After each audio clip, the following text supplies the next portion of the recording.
Hola, bienvenidos a la clase número 8 del Diplomado en Nutrición y Nutracéuticos, la clase denominada Reglas Básicas de la Nutrición.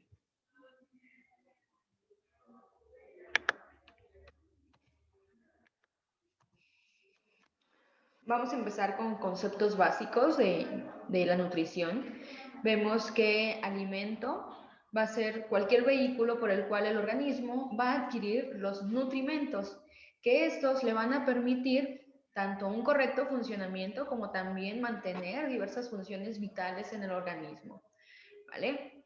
Entonces, vemos conforme a ello, la alimentación viene siendo el conjunto de los procesos que van a estar relacionados con la ingestión de los alimentos, mediante el cual el organismo va a obtener del medio los nutrimentos para que pueda satisfacer ciertas necesidades. Si estamos hablando de necesidades biológicas, necesidades socioculturales, emocionales, intelectuales e incluso también estéticas, ¿no? Que todas estas necesidades son indispensables para una vida humana plena. Entonces, la alimentación tiene muchísimo que ver con nuestros gustos principalmente, con el ambiente en el que nos rodeamos, con la sociedad en la que nos desenvolvemos, ¿no? La alimentación va a tener un impacto muy grande también en la nutrición, ya que debido al consumo de ciertos alimentos, pues nuestra nutrición se va a ver ya sea afectada o incluso beneficiada, ¿no? Ahora, debemos conocer qué es una alimentación correcta. La alimentación correcta es todos esos hábitos alimentarios que, de acuerdo con los conocimientos aceptados en esta materia de nutrición, van a cumplir las necesidades específicas en las diferentes etapas de la vida, ¿no? Y que esta alimentación correcta va a promover, tanto en los niños como en las niñas, un adecuado crecimiento, así como un adecuado desarrollo, ¿vale? Y en los adultos nos va a permitir que nosotros podamos conservar nuestro peso adecuado o que incluso podamos aumentar para llegar a él o incluso disminuir nuestro peso, ¿no? Con la finalidad de ¿qué? De que podamos prevenir enfermedades crónicas degenerativas, principalmente ello. La alimentación correcta también va a ser específica tanto para las diferentes etapas de la vida, así como también en enfermedades que pueda tener nuestro paciente o incluso nosotros, ¿no? La alimentación correcta para personas que tienen diabetes va a ser baja en azúcares, baja en proteínas, ¿verdad? Un aumento en los alimentos que tengan hidratos de carbono complejos, como la fibra. Si hablamos de una alimentación, por ejemplo, correcta para alguien con hipertensión arterial, estamos hablando que su alimentación debe de ser baja en sodio, baja en grasas, ¿verdad? Grasas trans o grasas saturadas. Va a tener un aumento en grasas poliinsaturadas y así nos podemos ir con diversas patologías, ¿no? Entonces, tenemos que saber que la alimentación correcta va a ser la alimentación adecuada a los requerimientos y las necesidades que tenga nuestro paciente. Ahora, eh, la alimentación correcta va a ir de la mano con una dieta correcta, ¿no? Esta dieta correcta debe de tener 6 características sumamente importantes, las cuales son que debe de ser completa. ¿Qué quiere decir que sea completa? Quiere decir que tenga todos los nutrimentos y específicamente que en cada comida debe de incluir ciertamente un alimento de los 3 grupos de alimentos. Si ponemos un ejemplo del plato del bien comer. No sé si recuerden esta guía alimentaria que rige a México. Es un platito que está dividido en 3 apartados. El primero vendría siendo verduras y frutas. Si vamos del lado izquierdo, en contra de las manecillas del reloj, estaríamos viendo que ahí están los cereales. Posteriormente avanzamos para el lado derecho, ¿verdad? Y encontramos leguminosas y alimentos de origen animal, ¿no? Entonces debe de tener por lo menos un alimento de cada grupo.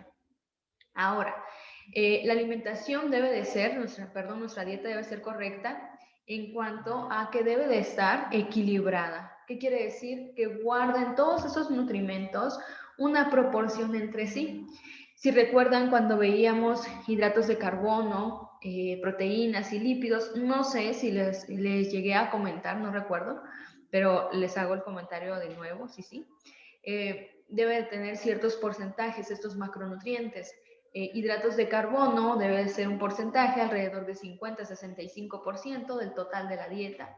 Quiere decir que si nosotros consumimos una dieta de 1500 kilocalorías, pues estaríamos hablando de la mitad, si le damos un 50% para hidratos de carbono, la mitad de esos 1500 que venían siendo 750 kilocalorías serían destinadas a hidratos de carbono. Entonces, en proteínas lo adecuado sería de un 15 a un 20% y de lípidos del 20 a un 30%. ¿Ok?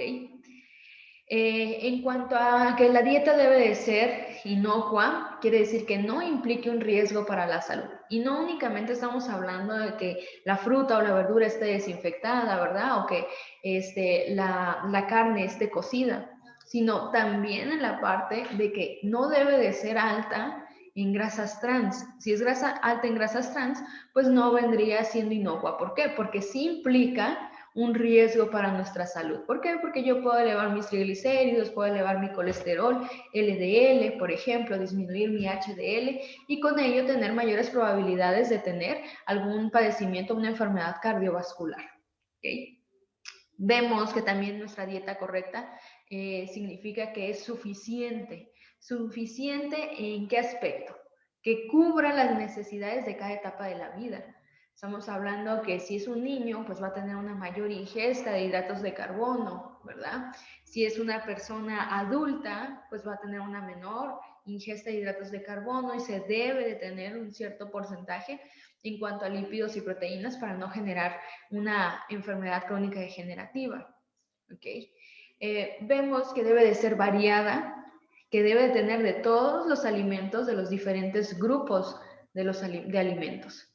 En cuanto a una dieta adecuada a los gustos y costumbres, a la cultura, a la economía, entre otras características, que todo esto lo debemos de tomar en cuenta al momento de nosotros recomendar ciertos alimentos, ¿verdad?, a nuestros pacientes. Ahora,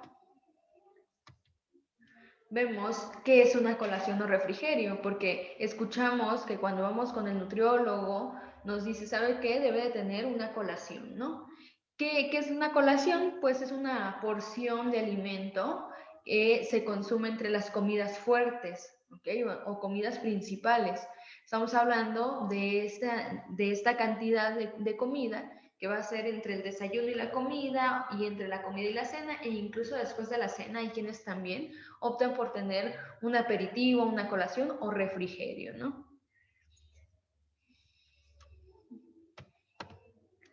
Ahora, en cuanto a nutrición va a ser el conjunto de procesos que están involucrados en la obtención, en la asimilación, en el metabolismo de los nutrimentos por el organismo. Del lado derecho podemos ver una imagen. Vemos aquí, si ven mi cursor, donde está la flechita, aquí estamos hablando de estas vellosidades, microvellosidades del intestino delgado, en el cual ahí se hace la mayor absorción de nutrientes. Si recuerdan, cuando vimos aparato digestivo, decíamos, sí se puede absorber ciertos nutrientes en el estómago, pero son muy pocos. Está el alcohol, por ejemplo, está la vitamina B12, ¿vale? Entonces, pero la mayor cantidad de nutrientes se absorbe ¿en dónde? En el enterocito. El enterocito es la célula del intestino delgado, ¿no? Entonces, ahí se lleva la absorción de nutrientes, ¿vale? Por aquí vemos la célula, y esta célula pues viene siendo esta célula del intestino, ¿no? Que dijimos enterocito, ¿vale? Entonces, ¿y qué es ahora un nutrimento? El nutrimento va a ser cualquier sustancia, incluyendo a quiénes, a los macro y micronutrientes, ¿vale? Entonces, estamos hablando aquí de proteínas, estamos hablando incluso también de aminoácidos, la unidad monomérica funcional de ellas. Estamos hablando de las grasas o lípidos, estamos hablando también de carbohidratos o hidratos de carbono, e incluso el agua también es catalogada como un nutrimento. Vemos vitaminas y minerales, que estos son micronutrientes, y todos ellos consumidos pues normalmente o como componentes de un alimento o bebida que precisamente no es alcohólica y que proporciona energía, ¿verdad? Ahora, estos alimentos nos van a proporcionar energía, ¿verdad? Ya lo hablábamos. ¿Cuánto nos aporta un gramo de hidratos de carbono? Nos aportan 4 kilocalorías. Un gramo de lípidos nos aportan 9 kilocalorías. Un gramo de proteínas nos aportan 4 kilocalorías. Entonces aquí tenemos una diferencia, ¿no? Proteínas e hidratos de carbono nos aportan 4 kilocalorías por cada gramo y grasas, recordemos de nuevo, 9 kilocalorías, ¿va? Para que esto no se nos olvide y lo tengamos muy bien en cuenta. Ahora, decíamos, nos aportan energía, ¿ok? Y vamos a ver qué es la densidad energética de un alimento. Esto va a ser la cantidad de energía que contiene este por una unidad de peso. Estamos hablando kilocalorías, ¿verdad? Por gramo. Ahora, ¿qué es una kilocaloría? Una kilocaloría viene siendo la unidad energética de un alimento. Entonces, cuando hablamos nosotros de una caloría, estamos hablando de específicamente cuando hablamos de una kilocaloría, estamos hablando de 1000 calorías. ¿Okay? Normalmente cuando nosotros vemos un producto, vemos que dice kilocal, ¿verdad? Así como lo ven en la imagen. Y esto es lo adecuado. Son kilocalorías lo que contienen los alimentos. ¿Va? Cuando vemos calorías está mal implementado. Entonces nosotros siempre debemos de decir kilocalorías, al menos que digamos, si este alimento, por ejemplo, en el caso de 1 gramo de hidratos de carbono, si queremos decir que contiene tantas calorías, estaríamos diciendo que contiene 4000 calorías, ¿verdad? 1 gramo de hidrato de carbono. ¿Por qué? Porque contiene en realidad 4 kilocalorías. Ahora, en cuanto al estado de nutrición o estado de nutrición, ¿qué es? Esto va a ser el resultado del equilibrio entre la ingestión de alimentos, ¿ok? Y las necesidades nutrimentales que tenga la persona. Asimismo, va a ser la consecuencia de diferentes conjuntos de interacciones de tipo biológico, psicológico y social. El estado de nutrición va a ser esa parte de nosotros donde podemos ver si tenemos un aumento de tejido adiposo, ¿ok? Y este nos va a decir, ¿no? Cómo estamos en nuestra composición corporal. Si tenemos un exceso de tejido adiposo, si tenemos una disminución del tejido magro, del músculo, ¿ok? Nos va a decir si nosotros tenemos un peso adecuado para la estatura. Nos puede decir muchísimas cosas nuestro estado de nutrición, si hay deficiencias de vitaminas, si hay deficiencias de minerales, conforme yo puedo analizar la piel de la persona, el cabello, mucosas, entre otras cuestiones, ¿no? Y menciona nuestra diapositiva que va a influir muchísimo, pues tanto mi estado psicológico, mi estado social y biológico. ¿Ok? Si nosotros tenemos antecedentes heredofamiliares de diabetes, hipertensión, entre algunas otras patologías crónicas degenerativas, pues entonces si yo puedo desarrollarlas también, siempre y cuando pues yo lleve una alimentación inadecuada, yo no tenga actividad física, entre otras cuestiones, ¿vale? Pero todo ello va a ser mi estado de nutrición. Ahora, ¿qué es el gasto energético? ¿Okay? El gasto energético vendría siendo la energía que consume un organismo y que está representada por algo que se llama tasa metabólica basal. ¿Ok? La tasa metabólica basal o gasto energético basal, esa es la energía que necesitamos nosotros, ¿ok? Para nuestro día a día. Es la energía que se necesita para respirar, para que se lleve a cabo los procesos metabólicos, por ejemplo, la función de los órganos, para que haya una adecuada regulación de la temperatura, para que pueda nuestra circulación pueda estar en adecuadas condiciones, ¿ok? Esto vendría siendo la energía que es necesaria para todos estos procesos de nuestro organismo. Cuando nosotros hablamos de algo que se llama gasto energético total, Ya ahí nosotros incluimos la actividad física, ¿verdad? Y la termogénesis inducida por la dieta o el efecto térmico de los alimentos. Aquí ya manejamos un porcentaje que se va a sumar a la tasa metabólica basal o al gasto energético basal. Esto lo vamos a ver más adelante, pero esta clase habla de los términos básicos, ¿ok? Acerca de la nutrición. Ahora, debemos conocer que en el mundo hay guías alimentarias que pueden ayudar a la población y ayudan al gobierno. ¿Para qué? Para que pueda dar a conocer cómo debería de ser una dieta sana, una dieta correcta, ¿ok? Y específicamente en México hay una guía alimentaria que es el plato del bien comer.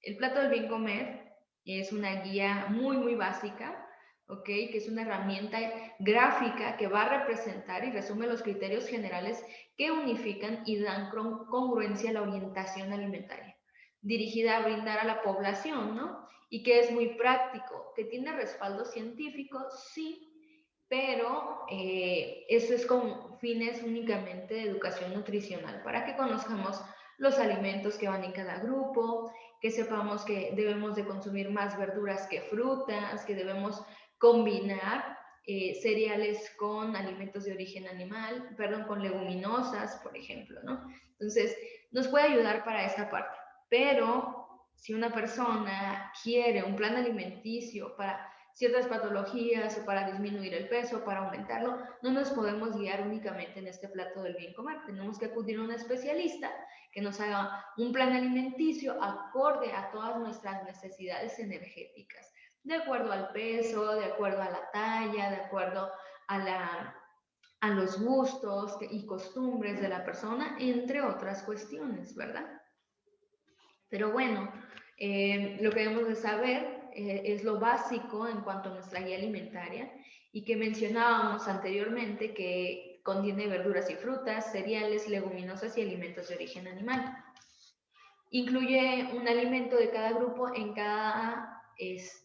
cada comida, ¿no? Eso es muy importante, es una recomendación que nos brinda el plato del bien comer.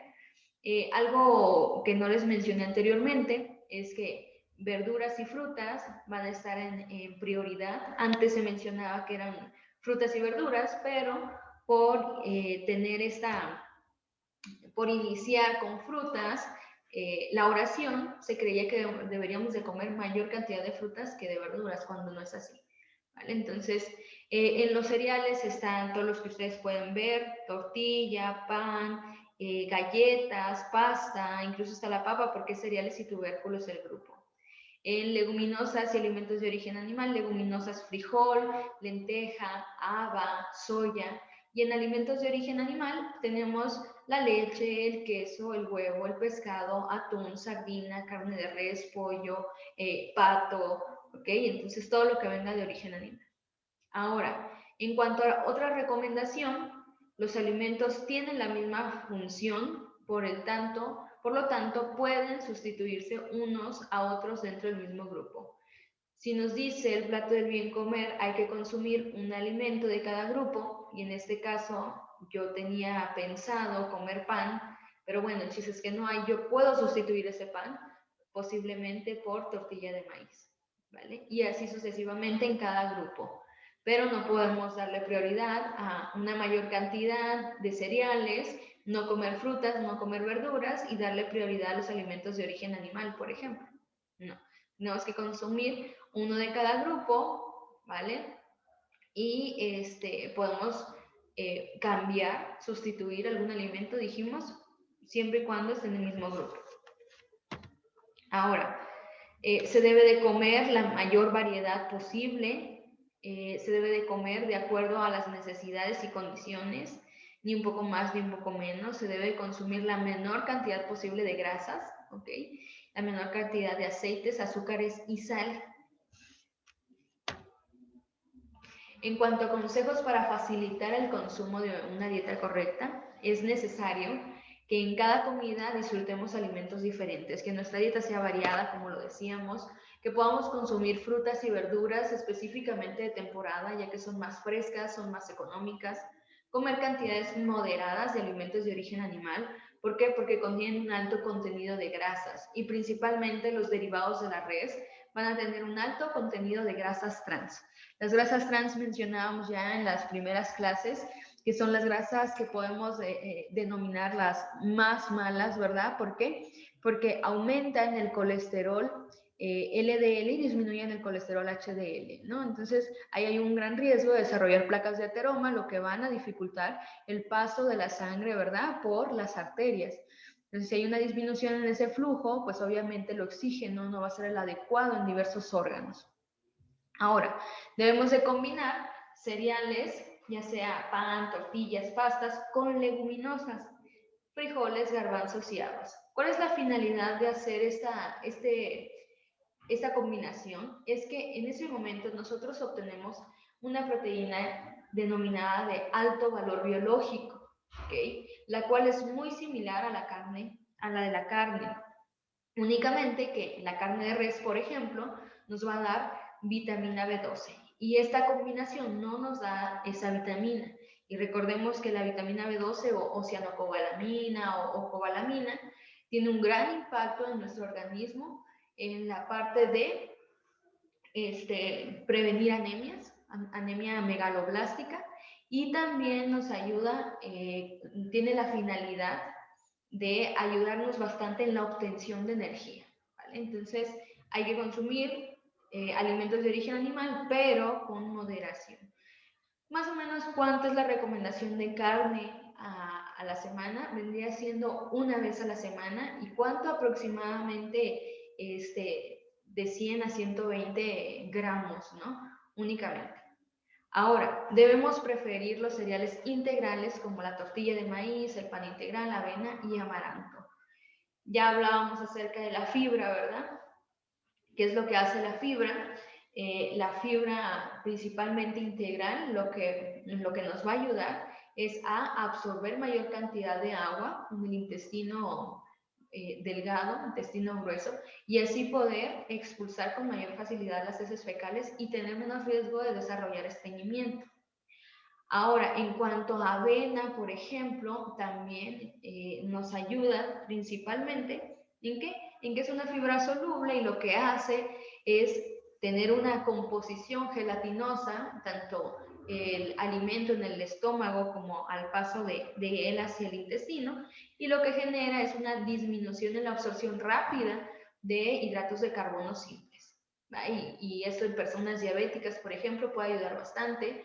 En personas con dislipidemias puede ayudar bastante. ¿Por qué?